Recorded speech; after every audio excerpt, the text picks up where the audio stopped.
Esther is one of the most powerful women in the entire Bible, rising up from being an orphaned exile to being the queen of the most powerful empire on the planet. And her story is unique because God isn't mentioned once in the entire book. It's purely a historical recording of a time when one woman saved the entire nation of Israel from the brink of destruction. In fact, Esther is one of the most brutal women in the entire Bible, going to any lengths necessary to protect her family and her nation. The story starts with King Xerxes, the ruler of Persia, the biggest empire on the face of the planet, stretching all the way from India to Ethiopia. 3 years into his reign, he decides to throw a massive banquet for all the nobles in his capital city, and he's gonna have this banquet be 6 months long. And at the end of that banquet, he decided to have another banquet that's 7 days long. Everybody from the richest to the poorest, as long as you live in the capital city, you're welcome at this banquet. And he spared no expense. The poorest people in the capital city are drinking out of gold cups and sitting on couches made out of silver. Now, naturally, these banquets are largely dominated by men. So King Xerxes' wife, Queen Vashti, decides to hold her own banquet during these 7 days and to invite all the noble women of the capital to come and attend. Keep in mind that feminism wasn't a big deal yet, and wouldn't be for a couple thousand more years. It's likely that Queen Vashti was emboldened to take this step by King Xerxes' mom, who wielded a substantial amount of authority in the empire as the queen mother. However, Xerxes' mother was the first queen of the Persian Empire to kind of take on this role of authority, so it wasn't quite clear how much authority would be given to the queen at this time. So this banquet that Queen Vashti is holding might be a way of her kind of testing her limits and seeing how much authority she actually holds within the empire. On the final day of the second banquet, King Xerxes has a grand idea. And keep in mind, he's plastered, drunk out of his mind. He calls in 7 eunuchs and says, "Go get the queen and tell her to come before us with the royal crown on her head so that everyone can witness her beauty." Some scholars believe that this request implies that she should come wearing only the crown, nothing else on her body. Now, whether that's true or not, this poses a bit of a problem for Queen Vashti, as she's holding her own banquet for the women of the capital, and now she's being asked to leave that so that she can be eye candy for the men. So Queen Vashti refuses to go, again testing the boundaries of her authority within the palace. Now, upon hearing this, King Xerxes is furious. So he calls his advisors and he asks them, what penalty does the law provide for a queen who refuses to obey the king's orders, properly sent through his eunuchs? Now, the king words his question in this way because in Persia, the king is subject to the law as well. He can write new laws, he is the chief of the entire empire, but he can't delete laws and he can't break the law. The king's advisors skip over the question that he asks, the question about legality and what should be done by the law, because they are preoccupied with the fact that their wives are all in that room with Queen Vashti. They all saw the queen disregard an order from her husband. And if the queen can get away with disregarding a command from the king, her husband, then how much more so should they be able to get away with not obeying the commands of their husbands? So they tell the king, you have to punish her like crazy, because if you don't, then every woman in the entire empire is gonna think that they can walk all over their husband. So their advice is, write a new law banishing Queen Vashti from your presence. Make sure that it's known to every woman. This is how even the queen is treated when she disregards the command of her husband. And the king agrees and he follows through, writing an entire law removing Queen Vashti from the throne and banishing her from his presence. However, Xerxes is still human, so when his anger subsides, he starts to miss his ex. Many scholars believe that the time between when he deposed Queen Vashti and when his anger had subsided is the time when he went on his failed 3-year conquest of Greece. Yes, by the way, this is that King Xerxes from the story behind the movie 300. If that's true, King Xerxes probably comes back from that failed attempt pretty mopey, thinking about his ex, thinking about Queen Vashti, and his advisors, that's the last thing they want because of what that means from them and their households. So they come up with a brilliant new suggestion on how to cheer up King Xerxes. They say, we'll search the empire far and wide for the most beautiful women in every single region, and we'll bring them all here to the capital city, and we'll have them all sleep with you, and then you pick your favorite one, and she'll be the new queen. And the king likes this plan. Shocker. And this is where Esther enters her own story. She's conveniently already living in the fortress of Susa, and she qualifies as one of the most beautiful women in the whole empire. Esther had been born into exile, her parents died, so she was orphaned and she was living with her cousin Mordecai, who worked in the palace. Now he's introduced to us as being a Benjaminite man, meaning he's from the tribe of Benjamin, and he's a descendant of Kish, and Kish was the father of Saul. Keep that in mind, it's going to be important later. So Esther is one of these women chosen to be in the king's harem.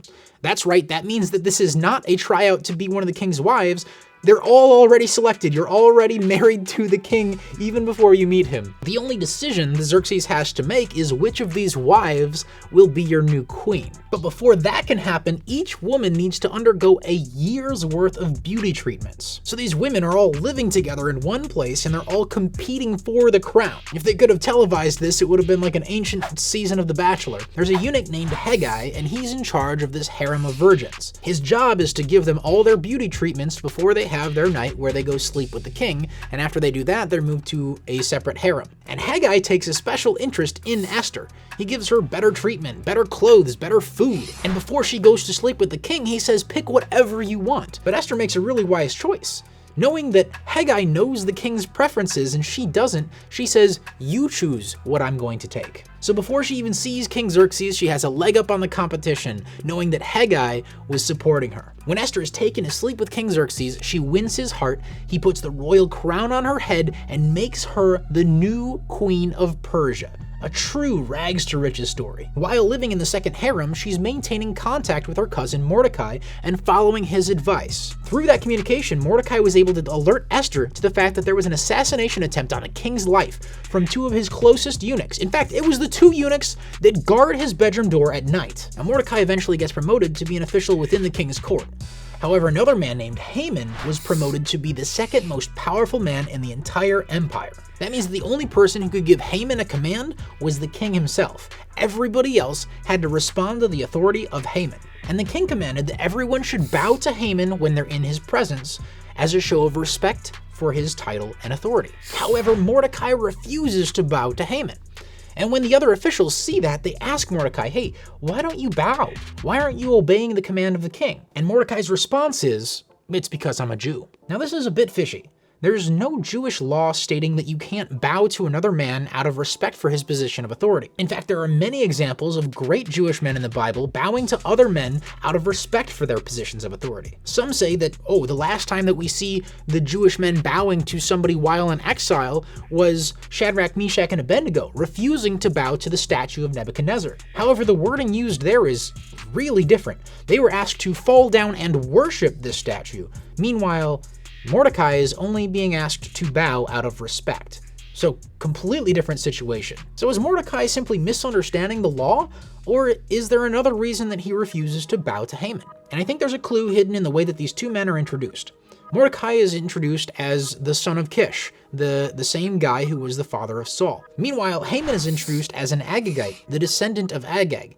And there is some brutal history between Saul and Agag. You see, God had commanded Saul to wipe out the Ammonites and their king Agag, to leave nothing behind, to take no spoils at all.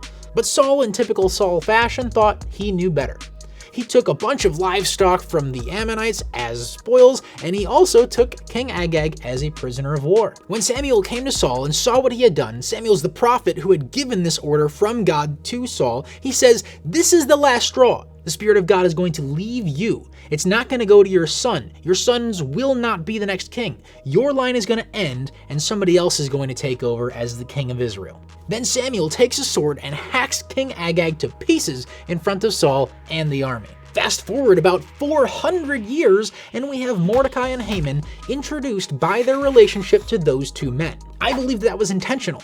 That Mordecai is pointing out, hey, Saul lost his throne because he gave respect to King Agag. Therefore, Mordecai, a descendant of Kish, refuses to give any respect to a descendant of Agag. Now, personally, I see this as a direct violation of how God instructed the Israelites to conduct themselves while in exile. In Jeremiah 29, God tells the people of Israel, "Work for the peace and prosperity of the city where I sent you into exile. Pray to the Lord for it, for its welfare will determine your welfare." To me, Mordecai's actions, his refusal to obey the king, seems like a direct contradiction of this command. However, others see it differently.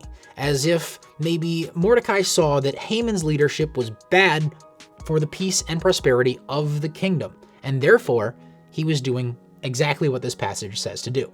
After many attempts of trying to get Mordecai to agree to bow down to Haman, the court officials feel like they have no other choice but to tell Haman himself. And Haman doesn't just believe what they say, he starts observing Mordecai as he's never noticed before. And when he notices that it's true, he naturally becomes furious. Haman is the highest ranking official in the land, second only to King Xerxes himself. And because bowing to him is a command from King Xerxes, this is not only disrespect towards Haman, but towards the king himself. Haman would be completely within his right to punish Mordecai or to ask the king to do it.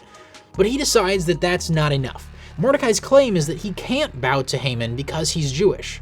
And Haman's response is that he is going to exterminate every single Jewish person that exists in the entire empire of Persia. So Haman got together with his friends and they casted lots. They gambled to decide on the date that they would exterminate the Jewish people. And this version of gambling was called Purim. That's how they decided the date that all of the Jewish people would be wiped off the face of the earth. And the date ended up being 11 months out, or almost a year away. Then Haman went to the king to get him to sign this into law, a law that would allow the extermination of the Jewish people. But he had to be strategic about exactly how he would ask the king to do this. Haman told Xerxes that there is a group of people within the empire who they have their own laws separate from the laws of Persia, to the extent that it causes them to disobey the laws of the king. And because Mordecai said that he couldn't bow down to Haman because he was a Jew, Haman might have actually believed this. Haman told the king this is a big conflict of interest, having a group of people live in the empire who won't even follow our laws. So he asks the king to sign a law that will allow all of these people to be eradicated in a single day. Haman even offers to put a ton of silver into the king's treasury so that this law can be written and enforced. And the king agrees. People that won't follow our laws sound like a true problem to him.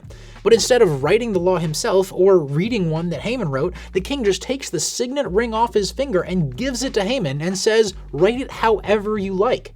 You're writing the law and you're signing it with my signet ring. It's as if I have signed it myself." That's the authority behind the king's signet ring. So Haman wrote the law with the date included that on this date, everybody's required to go and kill any Jewish person you can. And any Jewish person that you kill, you get their property, you get their stuff. And this law was sent out to every corner of the empire and translated into every local language. Can you imagine reading this as a Jewish person at this time?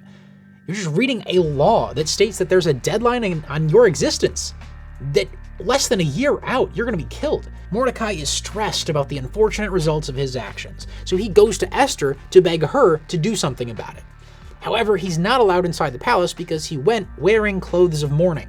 And you're not allowed to be sad in the presence of the king because you might bother him with whatever your personal issues are. Word does reach Esther that Mordecai is sitting at the gates of the palace and can't come in because he's wearing clothes of mourning, so she sends a eunuch with an outfit for him to change into. But Mordecai refuses to change and instead sends the eunuch with a message and a copy of the law back to Esther. And the message is, hey, you gotta go before the king and tell him about this and ask him to do something about it.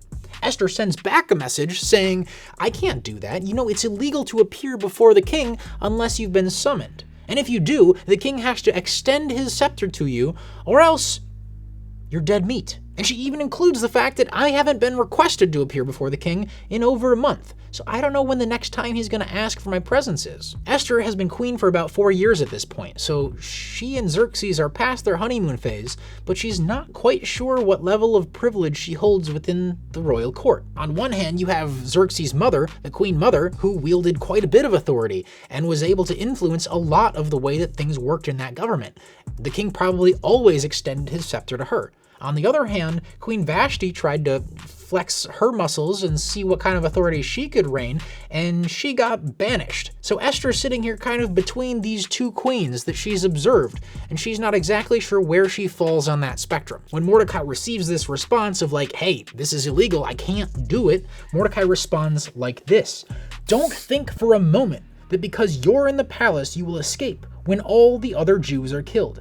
If you keep quiet at a time like this, deliverance and relief for the Jews will arise from some other place. but you and your relatives will die. Who knows if perhaps you were made queen for such a time as this?" Now this strikes me as strange a little bit for a couple of reasons. First of all, Mordecai had instructed Esther before she joined the harem not to tell anyone that she's Jewish. So I'm not convinced that she was really in any danger if nobody in the palace knew that she was a Jewish person. And you might be asking if he wasn't telling her to hide her Jewish descent for, being safe in this type of a situation, why did he tell her? And the reason might have been because in Persia, a child could not take their father's throne unless both their father and mother were Persian. You had to be 100% of Persian descent in order to become the next king of Persia. I think Mordecai was thinking that far ahead. You can become the queen, you can bear a child, and we can have a half-Jewish king on the throne of the empire of Persia. It's tough to know if this is for sure what he was thinking, but we do get stories from the Greeks about Xerxes' wife, who they called Amestris, very similar to the name Esther. Now, when Amestris thought that the king was sleeping with another woman who was of Persian descent, she would brutally have that woman tortured and murdered. Now, does that sound like the Esther that we know from the Bible? Well, as you're gonna see soon, yes, that sounds exactly like the biblical Esther. So this response from Mordecai actually convinces Esther. She sends a message back to Mordecai that she will go in front of the king, but she's going to wait 3 days. She's going to fast and pray, and she needs Mordecai to have as many Jewish people as possible do the exact same thing in support of her. 3 days later, Esther does as she promised. As she enters the inner court of the king's palace, she's flipping a coin between life and death. Now, King Xerxes is no moron. He knows that Esther just risked her life to come see him, so he knows that there must be something really, really bothering her. So he tries to put her at ease. So Xerxes asks her, "What do you want, Queen Esther? What is your request? I will give it to you even if it is half the kingdom." And Esther responds, "If it please the king, let the king and Haman come today to a banquet I have prepared for the king." Now let's pause for a second. Why didn't Esther just ask the king for what she wanted right off the bat? He's already offering to give her whatever she wants. Well, perhaps she wanted to put him in a good mood, right after he's had a lot to eat and a lot to drink, maybe he's more likely to make a decision in her favor. What doesn't make sense is, why does she also invite Haman? I've seen depictions of this where Haman's right next to the king, and she asks because she feels nervous or obligated to invite him along. But that's not the case. It says that the king's response is, "Tell Haman to come quickly to a banquet as Esther has requested." So what's going on? Esther wants Haman there? Well, the only reason I can think of for that is that Esther wants to see Haman's reaction when he finds out that he wrote a law that puts the queen's life at risk, the queen that the king loves.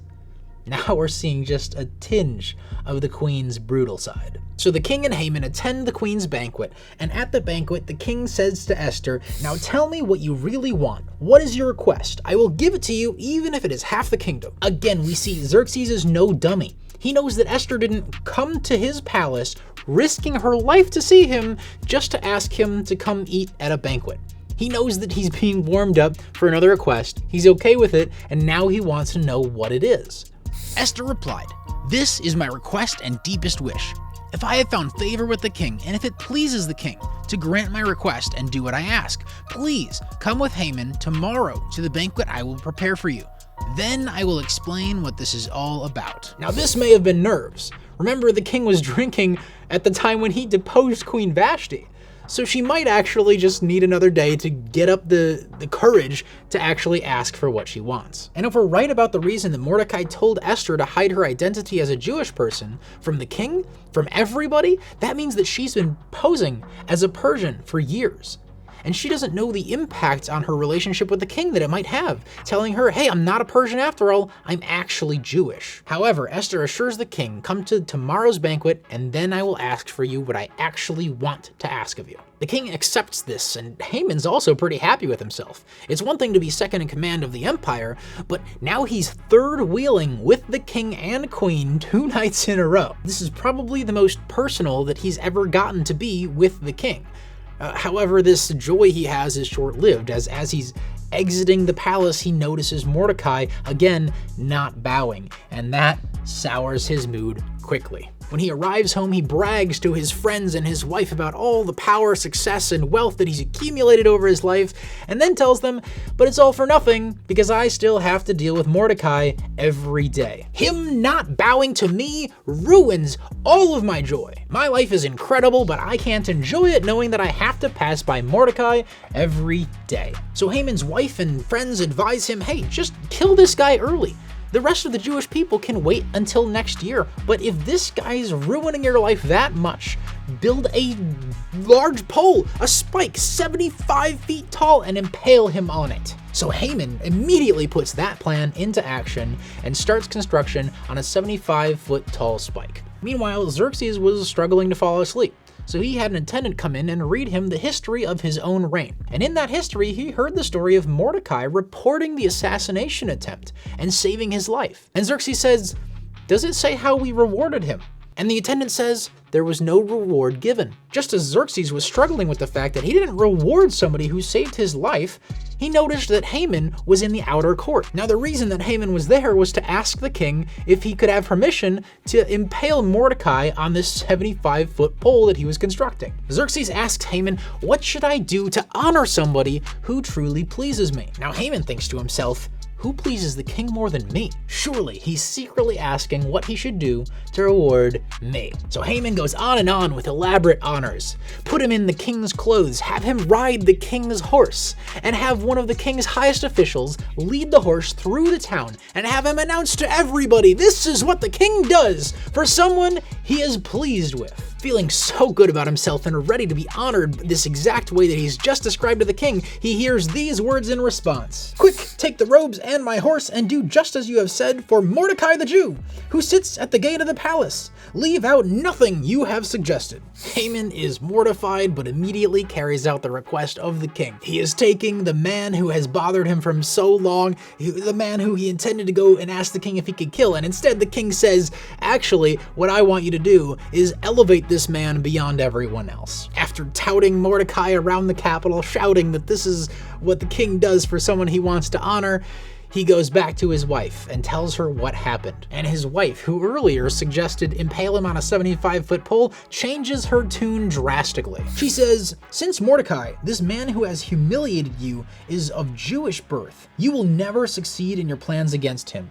It will be fatal for you to continue opposing him. I don't know what Haman's wife's background was, but it seems like she might have known something about the Jewish people's history and their God that Haman himself may not have understood. But while they were still talking about it, the king's eunuchs arrived and took Haman to the queen's second banquet. Now they're at the banquet. The king is drinking, he's feeling good, and he asks Esther a third time. Tell me what you want, Queen Esther. What is your request? I will give it to you even if it is half the kingdom. Queen Esther replied, if I have found favor with the king, and if it pleases the king to grant my request, I ask that my life and the lives of my people be spared. For my people and I have been sold to those who would kill, slaughter, and annihilate us. If we had merely been sold as slaves, I could remain quiet, for that would be too trivial a matter to warrant disturbing the king. The king is floored, and he asks, who would do such a thing? Who would be so presumptuous to touch my queen? The queen pointed and said, this wicked Haman. All the color drains from Haman's face as he realizes for the first time that his decree applies to the queen, who the king loves, and her people, who the queen loves. The king is furious. He jumps up in a fit of rage and walks out of the room. Haman, in a nervous wreck, just begging Esther for his life, trips and falls on the couch that she's laying on. And just then the king walks back into the room and sees Haman on top of the queen. Xerxes says, will he even assault the queen right here in the palace before my very eyes? And as Xerxes spoke these words, the attendants came forth, covered Haman's face, and removed him from the room. One of the king's eunuchs informed the king that Haman was actually building a 75-foot pole to impale Mordecai on. So the king said, then impale Haman on it.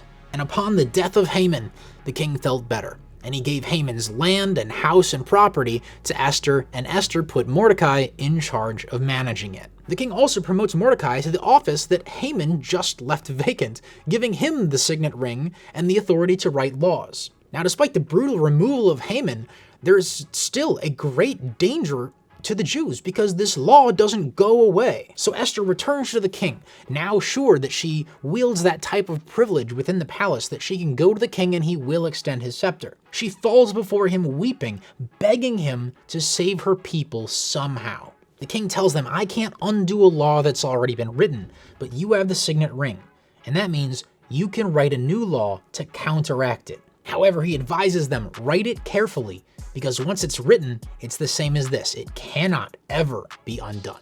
So Mordecai carefully drafted this new law, and just like Haman's law, it went out to every single corner of the Persian Empire. This new law stated that on that day that was assigned to destroy the Jewish people could now also annihilate anyone that was their enemy. It also permitted the Jewish people to gather in walled cities and defend themselves from anyone who might try to attack them. This changed the tides for the Jewish people, giving them actually an upper hand against the people who might want to kill them.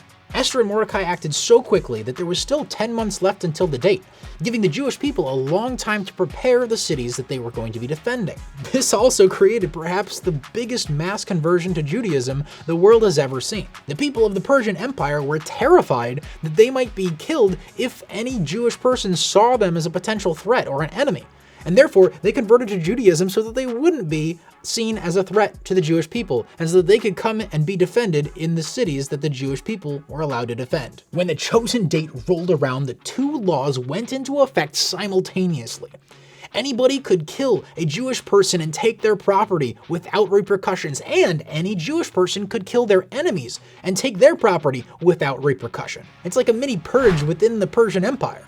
The Jewish people were very prepared, gathering in their cities, being capable of taking on any organized unit that came to take their lives and their property. The Jewish people were even receiving aid from the various governors of all their different regions because they wanted to win favor with Mordecai, who was now the new second most powerful person in the entire empire. Remember, Mordecai has the king's signet ring. So if you do something that upsets him, or you don't do enough to curry favor with him, he might just sign a law that takes away all of your power. The Jewish people wiped out 75,000 of their enemies across the Persian Empire. And oddly enough, they didn't take any plunder, even though Mordecai's law said that they had the right to. Near the end of the day, Xerxes approaches Esther and says, I've gotten a report that the Jewish people were able to kill 500 of their enemies just in the fortress of Susa alone. How much more successful must they have been across the entire empire? And then Xerxes says to Esther, now that you and your people are safe, ask of me anything that you wish and I'll give it to you. This is a show of love on Xerxes' part. He said, hey, back then I wanted to give you something. I wanted to give you something, but you couldn't because you were afraid for your safety and the safety of your people.